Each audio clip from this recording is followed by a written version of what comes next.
wenten mepinton dalang.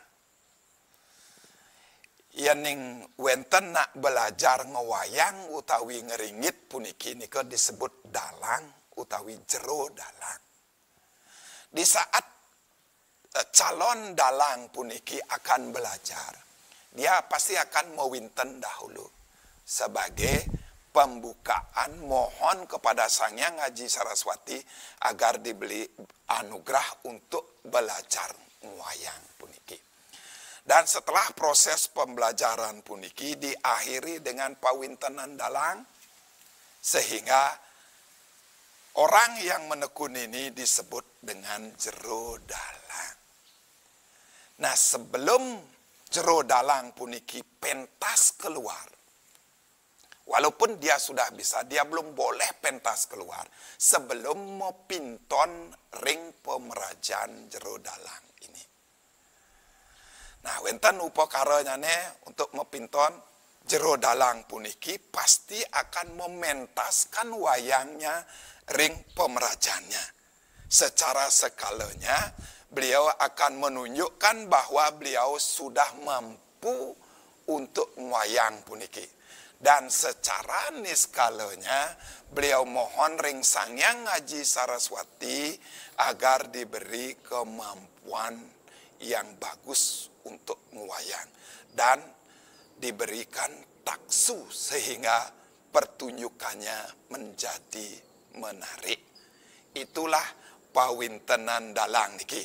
Kalau pemintonan dalang puniki. Kalau sudah mau pinton niki, setelah itu baru boleh melakukan ngewayang di tempat-tempat tertentu di luar daripada rumah jero dalang itu sendiri. Itu yang kaping 3. Kaping 4, wenten mepinton bagi orang yang belajar menari. Orang yang belajar menari pada guru tari puniki, sampai dia mampu menarikan suatu tarian tertentu, maka pada akhirnya dia harus mepinton di gurunya.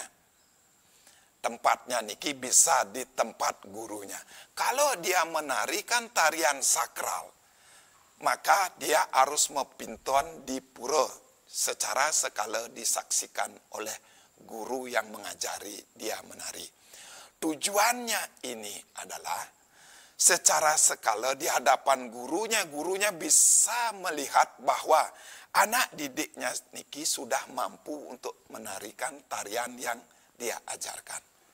Dan secara niskalanya dengan banten mepinton ini, sang penari niki mohon kepada Sang Hyang Kalaraja pinaka dewaning taksu agar diberikan taksu dan apa yang ditarikan niki, tarian yang ditarikan niki menarik untuk dilihat oleh penontonnya.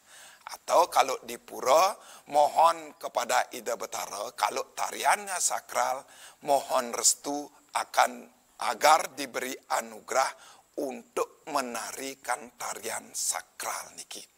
Nah, nika kalau mau pinton penari. Kaping 5, wenten mau pinton pinaka edan daripada parikrama utawi upacara pediksan. Bagi orang yang akan nincapin pemargi jagi pacang mediksa, wenten punika parikrama mepinton sebelum didiksa. Nah, sang sane pacang nincapin pemargi puniki disebut calon diksita. Dan yang akan napak menjadikan dia dwi jati disebut calon nabinya. Sebelum dia didiksa, maka dia akan dipinton di pamerajaan nabinya dengan upakara pemintonan yang sedikit lebih besar dari upakara pemintonan alit di pura tersebut. Karena niki sampun wenten ayaban setingkat tumpeng solas dan selanturnya. Nah, tujuan mepinton ring pemerajaan nabinya puniki wantah saktu seperti makna dari mepinton nika wantah mempersaksi atau mapituhu atau matur ring yang daripada nabinya itu atau ida bataro sana melingih ring pemerajaan nabi niki bahwa sang calon anak utawi sang calon diksita niki jagi pacang masuk ring aguron-guron nabinya.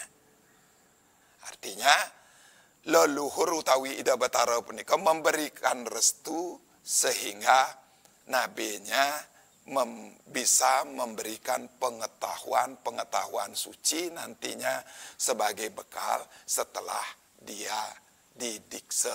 Karena tugas seorang nabi itu sesuai dengan kata diksa nika adalah berasal dari kata di dan kese. Di nika adalah diwiyajenanam, kese nika adalah kesaya. Bagaimana seorang nabi niki memberikan pengetahuan tentang ketuhanan. Diwiyajenanam untuk menghilangkan kesaya ini, kese niki menghilangkan penderitaan, kegelapan sanewenten papa kleso sanewenten ring si calon anak puniki. Inilah yang dimohonkan ring leluhur utawi ida batara sanewenten ring pemerajaan nabinya lewat sang calon nabi niki. Nah, nikalah mau pinton bagian dari edan upacara pediksaan.